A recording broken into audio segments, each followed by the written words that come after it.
उम्मीद था कि 400 के पार, और यहाँ तो कहानी ज़्यादा गड़बड़ होगी। तो आपका क्या कहना है इसके मामले में? अगर आपके नज़र में कोई भी ऐसे लोग आते हैं जो कहते हैं कि भाई मुझे जॉब नहीं है, आप उनको हमारे पास भेजो। अगर वो 12वीं से ऊपर कुछ भी पढ़ रखा है, मिनिमम 25,000 रुपये की जॉब देंगे बिना कोई कोर्स किए। आए 2 दिन के अंदर उनको ऐसी जॉब मिल जाएगी। तो अगर कोई ग्रो करना चाहता है तो from our point of view there are unlimited opportunities. अगर उनके अंदर टैलेंट है, मेहनत करने वाले हैं, पढ़ाई लिखाई करना चाहते हैं, तो जो निस्ट ने गवर्नमेंट इंस्टीट्यूट निस्ट ने एंट्रेंस एग्जाम निकाला है नेशनल लेवल का, वो एंट्रेंस एग्जाम के लिए अप्लाई करें। स्पेशली वो लोग जो गवर्नमेंट जॉब की तैयारी कर रहे हैं और नहीं निकल पा रहा है, ये एंट्रेंस एग्जाम निकालें, एनरोल करें और सर्टिफिकेशन लेने के बाद इंडिया में तो जॉब कर ही सकते, इंडिया के बाहर जाके लाखों रुपए भी वो लोग कमा सकते हैं। और मेजर वो लोग हैं अनएम्प्लॉयड जो कि गवर्नमेंट जॉब की तैयारी कर रहे हैं।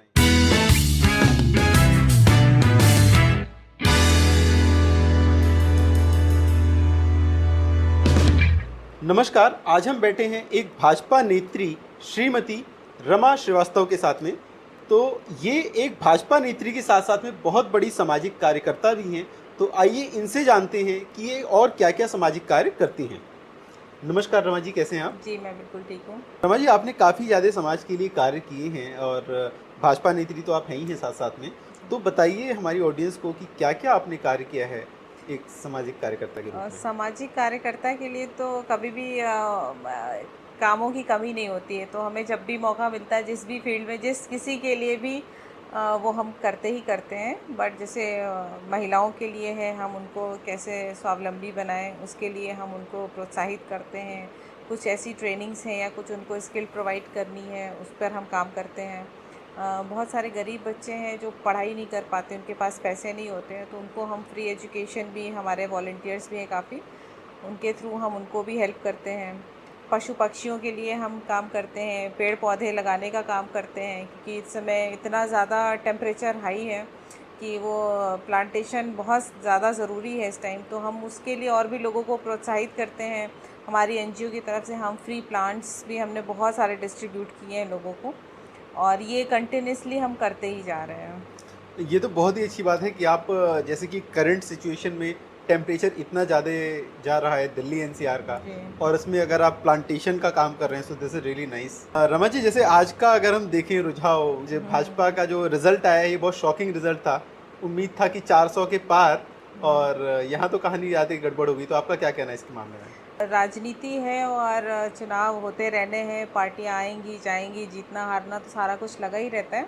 बट भारतीय जनता पार्टी की एक नेत्री होने के नाते मैं यही कहूँगी कि सरकार ने बहुत देश हित में बहुत सारे कार्य किए हैं और आगे भी करती रहेगी। डेफिनेटली हम थोड़े कम सीटों से आए हैं, बट सरकार फिर से नरेंद्र मोदी जी की ही बनेगी और प्रधानमंत्री भी वही बनेंगे। तो आई विश कि कहीं कुछ कमी रह गई है अगर जनता के हिसाब से, तो हम उसको इन 5 सालों में पूरी कर पाएँ, और उसके बाद इस बार नहीं तो नेक्स्ट टाइम हम ज़रूर 400 पार कर जाएं। मतलब मुझे तो ऐसा नहीं लगता कि जनता के पॉइंट ऑफ व्यू से कहीं कुछ कमी रह गई है।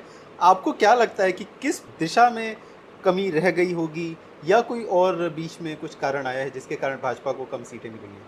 विपक्ष तो पूरी तरीके से, अब कहीं पर भी विपक्ष है तो वो डेफिनेटली किसी भी तरीके से कोशिश करेगा कि भाई हम सामने पार्टी को उतने ज़्यादा से ज़्यादा सीटों से हराने की एक मंशा रखते हैं। बस वही काम हुआ है कि विपक्ष ने काफ़ी कोशिश की है, और बस अभी और कुछ कह नहीं सकते, क्योंकि जनता तो ज़्यादातर भाजपा के साथ ही, और बहुत सभी ने वोट दिया है भारतीय जनता पार्टी को। अब ये किस वजह से हुआ, इसका आकलन थोड़ा टाइम लगेगा, अपने आप सामने आ जाएगा। बाकी लोकतंत्र है, लोकतंत्र में तो भाई जो जनता चाहेगी वो होगा, बिल्कुल बिल्कुल। और जनता को जो सही लगता है जनता को वही करना चाहिए। जिसको वोट देना उनको सही लगता है, उनको ही वोट देना चाहिए। तो दिस इज़ वेरी फेयर। लोग बात करते हैं कि भाई अगर मोदी जी जीत गए तो उन्होंने ईवीएम मशीन में गड़बड़ी कर दी, तो वो लोग अब कहाँ हैं? जब इंसान खुद, अब इसमें तो आप खुद ही समझदार हैं, और जितने जो लोग देखते हैं वो भी समझदार हैं कि हम करें तो सारा कुछ अच्छा है, सामने वाला करे तो बुरा है। तो ठीक है, कहने की बातें हैं, आरोप बहुत सारे लगते हैं, तो उस पर ज़्यादा ध्यान नहीं देना तो चाहिए। ये एक उनके लिए भी एक चैलेंज है। जो लोग कहते हैं कि भाई मोदी जी हैं, ये ईवीएम मशीन में गड़बड़ी हो जाती है, तो उनके लिए भी एक आंसर है कि भाई ऐसा कुछ नहीं होता है, ये लोकतंत्र है और लोकतंत्र के तरीके से ही चल रहे हैं सारी चीज़ें, सब कुछ, एवरीथिंग इज़ फेयर। आपको क्या लगता है कि अगले चुनाव में मोदी जी 400 पार कर पाएंगे? बिल्कुल। हम तो यही चाहते हैं, और जिस तरह से मैंने पहले भी कहा कि देश हित पर भारतीय जनता ने काम किया है, कर रही है और आगे भी करती रहेगी। तो मेरा और भी लोगों से निवेदन है कि अपने आज को तो आप सुधारें ही, बट आने वाले कल पर भी ध्यान दे करके ही इस चीज़ को वोट दें, और कहते हैं ना, जागरूक मतदाता बने। वो बहुत ज़रूरी है कि आपकी आने वाली जनरेशन भी सुरक्षित रहे हाँ। और हम एक उनको अच्छा फ्यूचर दे पाएँ।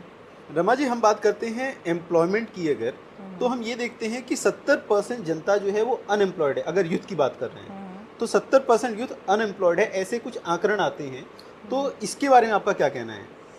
अब इतने सारे यूथ कैसे अनएम्प्लॉयड है, तो मेरे ख्याल से या तो कहीं पर भी जागरूकता में उनकी कमी है, या वहाँ तक चीज़ें सरकार की नहीं पहुँच पा रही हैं। हालांकि अभी तो डिजिटल हो गई हैं सारी चीज़ें, हर किसी के पास फ़ोन है और फ़ोन पर सारी सुविधाएं उपलब्ध हैं। अब तो पढ़ना लिखना सारा कुछ ऑनलाइन, तो सिस्टम इतना इजी हो गया है कि आप घर बैठे सीख भी सकते हैं, पढ़ भी सकते हैं, जॉब भी कर सकते हैं, पैसे भी कमा सकते हैं। तो मुझे नहीं लगता है कि इस तरह के आंकड़े आने चाहिए, और आई डोंट थिंक सो। तो आपको क्या लगता है ये जो आंकड़े आते हैं अनएम्प्लॉयमेंट वाले, ये किस सेक्टर से आते हैं? ऐसे कौन से लोग होते हैं जो अनएम्प्लॉयड रह जाते हैं? अब इतने आंकड़े 70%, अब मैं भाजपा की नेत्री हूँ तो मैं डेफिनेटली ये भी सोचूंगी कि भाई विपक्ष बहुत समय ये भी कहता है कि हाँ ठीक है, अभी इनकी सरकार है तो इतना ज़्यादा अनएम्प्लॉयमेंट है। तो ऐसा कोई कारण नहीं है, मुझे नहीं लगता है कि इतना अनएम्प्लॉयमेंट है, बट हाँ कहीं पर है भी है उसको, तो उसको इम्प्रूव किया जा सकता है जागरूकता के माध्यम से। हम कुछ ऐसे एडवर्टीजमेंट्स हैं या कुछ ऐसी चीज़ें हैं, हम गांव-गांव में घर घर पर अगर हम चीज़ों को पहुंचाएं तो डेफिनेटली अनएम्प्लॉयमेंट ख़त्म हो सकता है। अगर मैं इस पे प्रकाश डालूं तो अगर जो ये आंकड़े आते हैं, ये उनके आंकड़े आते हैं कि सरकार सरकारी नौकरी नहीं निकाल रही है, गवर्नमेंट जॉब नहीं निकाल रही है। जी। और मेजर वो लोग हैं अनएम्प्लॉयड जो कि गवर्नमेंट जॉब की तैयारी कर रहे हैं।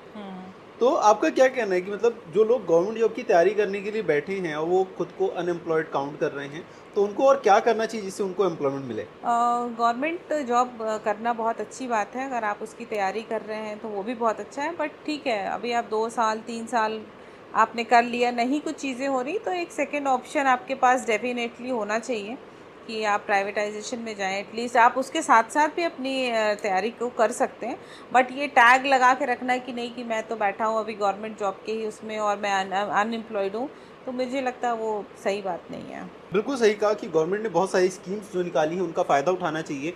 इसके साथ साथ में अभी आप देख रहे हैं जैसे कि हम लोग काम करते हैं मिनिस्ट्री ऑफ स्टील के साथ, उनका एक ऑर्गेनाइजेशन है national institute of secondary steel technology. अच्छा। अब गवर्नमेंट ने जो स्कीम निकाली है skill under ministry of skills, वो तो सारे फ्री में सर्टिफिकेशन। इसके बाद हमारे पास जो सर्टिफिकेशन कोर इंजीनियरिंग के लिए है। अब ऐसी सर्टिफिकेशन है जिसके लिए बाहर कैंडिडेट लोगों को लाखों रुपए खर्च करने पड़ते हैं। अच्छा अच्छा। और ये सर्टिफिकेशन हमारे यहाँ बहुत लोएस्ट कॉस्ट में, मतलब ये समझिए बाहर जो 1.5 लाख का है वो है 7,000 10,000 का है। अच्छा अच्छा, तो बहुत और इन सर्टिफिकेशन की डिमांड इंडिया में तो है ही है, इसके साथ साथ मिडिल ईस्ट कंट्रीज में, यूरोपियन कंट्रीज में, वेस्टर्न कंट्रीज में बहुत ज़्यादा है।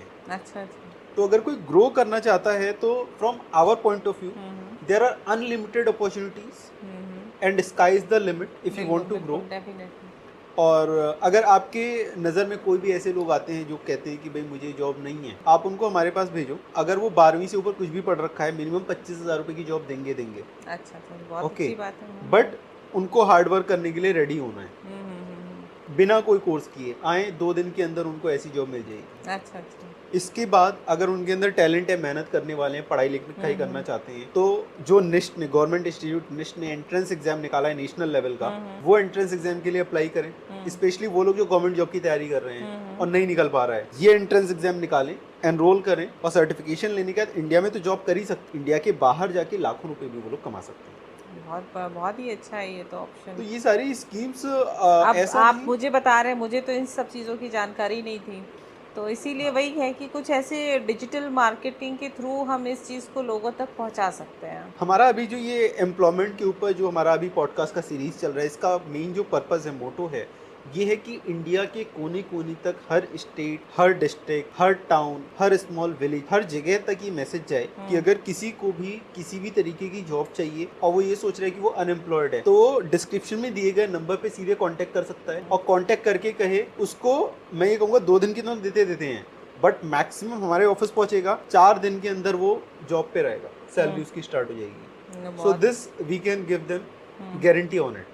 बहुत बढ़िया है, ये तो बहुत ही अच्छा ऑप्शन प्लस अगर कुछ सीखना चाहते हैं तो उसके लिए एंट्रेंस एग्जाम दें, सरकारी एंट्रेंस एग्जाम दें, एंट्रेंस एग्जाम क्लियर करके फिर हमारे पास आएँ और हम उनको सिखाएंगे और उनको बेहतर रोजगार प्रोवाइड करेंगे, सिर्फ इंडिया में नहीं, इंडिया से बाहर भी। नहीं नहीं, तो बहुत ही अच्छा है ये तो ऑप्शन। रमा जी, जैसे कि लोग आप ये देखते हैं कि लोग ऐसे होते हैं कि वो इंटरव्यू देने जा रहे हैं, वो काम करना चाहते हैं बट जाके वहाँ बोल नहीं पाते, तो उनके लिए क्या सलाह है, वो ऐसा क्या करें कि जिससे कि उनको जॉब बेहतर तरीके से मिल जाए?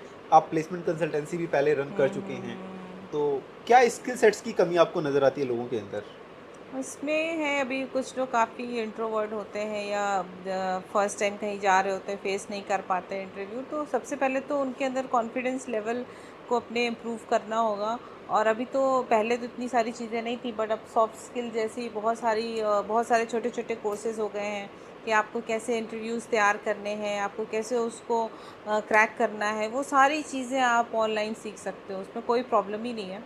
और अपने आप को टाइम दीजिए और डेफिनेटली उसमें भी कोई प्रॉब्लम नहीं है इंटरव्यूज़ देने में। बिल्कुल, बहुत ही सही बात कही आपने। जैसा कि आजकल अगर आप इंटरव्यू देने जा रहे हैं तो वहाँ पे सबसे बड़ा जो दिक्कत आता है, जिसके कारण सिलेक्शन नहीं होता, एक कम्युनिकेशन। और कम्युनिकेशन का मीनिंग लोग गलत निकाल लेते हैं कि उनको इंग्लिश बोलना नहीं आ रहा है। Right right. अरे, और सबसे ज़्यादा बिहार की, झारखंड की जनता और यूपी की जनता जो अनएम्प्लॉयड बैठी है, वो ये सोचती है मुझे इंग्लिश नहीं आता तो मेरा कम्युनिकेशन वीक है। अरे, हिंदी में बोलना सीख लो। बिल्कुल, कम्युनिकेशन का मतलब है कि आप अपनी बातों को कितनी हद तक सही तरीके से सामने वाले तक पहुंचा रहे हैं। इट इज़ नॉट अबाउट कि आप इंग्लिश में बोल रहे हैं, आप उर्दू में बोल रहे हैं, आप हिंदी में बोल रहे हैं। बस आप अपनी बातों को सामने कैसे कब तक कितनी अच्छे से पहुंचा पा रहे हैं, वो मैटर करता है। That is communication. और हम कभी ये नहीं कहते कि आप इंग्लिश मत सीखो, सीखो, बट पहले आप एक कॉन्फिडेंस लेके आओ, बात करने का तरीका लेके आओ, और उसमें आपको ये पता होना चाहिए कि अगर आपसे कोई छोटा है तो छोटे से कैसे बात करनी है, बड़ा है बड़े से कैसे बात करनी है। So these all things are like very important for anyone, so that he और शी कैन अब गेट अ तो जॉब एंड ये गेट सारी चीज़ों के कोर्सेज अवेलेबल हैं, आप उसको ज्वाइन करिए। आप जा सकते हैं तो बहुत अच्छा, नहीं जा सकते आप ऑनलाइन कर लीजिए, कोई ऑनलाइन दिक्कत करिए। आपके पास पैसा नहीं है, आप मोबाइल में यूट्यूब चला सकते हैं, यूट्यूब पे जाने कितने courses free of cost available हैं, आप वहाँ से सीख के ग्रो कर सकते हैं। और अभी मैम, एंटरप्रेन्योर के ऊपर क्या बोलेंगे? गवर्नमेंट की कुछ स्कीम ऐसी हैं जो एंटरप्रेन्योर के लिए वर्क कर रही हैं? गवर्नमेंट की तो काफ़ी सारी स्कीम्स हैं, एमएसएमई भी काफ़ी काम कर रहा है उस पर। अभी मैंने मिनिस्ट्री ऑफ स्किल की भी बात की, तो ये सारे ही लोग एंटरप्रेन्योरशिप पर ही काम कर रहे हैं कि हम आपको स्किल सिखा रहे हैं, हम आपको स्कॉलरशिप भी दे रहे हैं, आप उसको सीखिए और यूज़ करिए अपने लिए, आप अपना बिजनेस खड़ा करिए, आपको जॉब लगता है आप जॉब करिए। मैम, अगर किसी के पास गवर्नमेंट फंड नहीं है, किसी के पास पैसा नहीं है, वो बिजनेस करना चाहता है, बिजनेस आइडिया है, तो उसके लिए क्या है गवर्नमेंट के पास? उसके लिए भी है बिल्कुल। गवर्नमेंट ने एमएसएमई के थ्रू आप अपना आपका जो आइडिया है वो आप रख करके, बता करके, समझा करके आपने अपनी कोई प्रोजेक्ट फाइल बनाइए और बैंक आपको उस पर लोन भी देता है, आपको फंड्स देता है। मतलब अगर किसी के पास आइडिया है और पैसा नहीं है, सो ही और she can get a loan. बिल्कुल बिल्कुल। ओके, तो इसमें मतलब क्या प्रोसेस रहता है, कहाँ जाना होगा लोगों को, किनसे संपर्क करना रहेगा अगर कुछ ऐसे लोग हैं तो? अब तो अभी जैसे एमएसएमई है, वो भी जैसे मैंने पहले बोला, मिनिस्ट्री ऑफ स्किल है, वो भी स्किल्स प्रोवाइड करवा रही है, आपको स्किल्ड करती है और आप उसके थ्रू बिजनेस कर सकते हैं या जॉब कर सकते हैं। इसी तरह से एमएसएमई भी है, एमएसएमई तो बहुत टाइम से वर्क कर रही है, वहाँ पर भी सर्विस सेक्टर है, मैन्युफैक्चरिंग यूनिट्स हैं, आप बड़े बड़े मैन्युफैक्चरिंग यूनिट्स अपने लगा सकते हैं। उसके लिए आप प्रोजेक्ट्स वहाँ पर सबमिट करें और उसके हिसाब से वो सारा देख करके और आपको वो भी फंड्स प्रोवाइड करते हैं, उसमें भी आपको सब्सिडी मिलती है कुछ। तो ये सारी सुविधाएं बिल्कुल उपलब्ध हैं। मैं आपको लिंक शेयर कर दूँगी, वो आप अपने इसमें चैनल में डाल सकते हो, वहाँ से लोग देख करके और उसको डेफिनेटली यूज़ कर सकते हैं। ये बहुत ही अच्छी बात है अगर गवर्नमेंट कोई भी फंड प्रोवाइड कर रही है ऐसे लोगों के लिए, जो कि फंड यूज़ करके आप अपना अगर बिजनेस स्टार्ट कर सकते हैं। और रमा जी, आपको वो लिंक भी हमारे साथ शेयर करने वाली है, हम इस वीडियो के डिस्क्रिप्शन में डाल देंगे। आप उस लिंक पे क्लिक करके बाकी जानकारी ले सकते हैं कि अगर आप अपना बिजनेस सेटअप करना चाहते हैं। Employment doesn't mean only government job, employment means to make you capable so that you can earn money. So government इसके लिए बहुत सारे इनिशिएटिव लेके आ रही है, बहुत सारी स्कीम्स है, आप किसी भी स्कीम का लाभ उठाएं और अपने आप को इस काबिल बनाएं कि आप खुद को ही नहीं, आप इस समाज को भी एक अगले लेवल तक लेके जा सकें। सो रमा जी, बहुत बहुत धन्यवाद अपना कीमती जी, समय थैंक यू। देने के लिए। और एक बार मैं आपको मुबारकबाद देना चाहूँगा कि भाजपा एट द एंड जी हारी बिल्कुल। नहीं है, जीती है। तो इस बात थैंक यू की सो खुशी हम मच। सबको है कि जी, भाजपा नेशन में फिर से भाई बरकरार रखेगी अगले जी 5 बिल्कुल, साल तक, बिल्कुल, बिल्कुल। और इस 5 साल में कुछ ऐसा करेगी कि जिससे अगली बार 400 पार। बिल्कुल, बिल्कुल, बिल्कुल। ठीक है रमा जी, जी, बहुत-बहुत जी। धन्यवाद। Thank you so thank you. Much.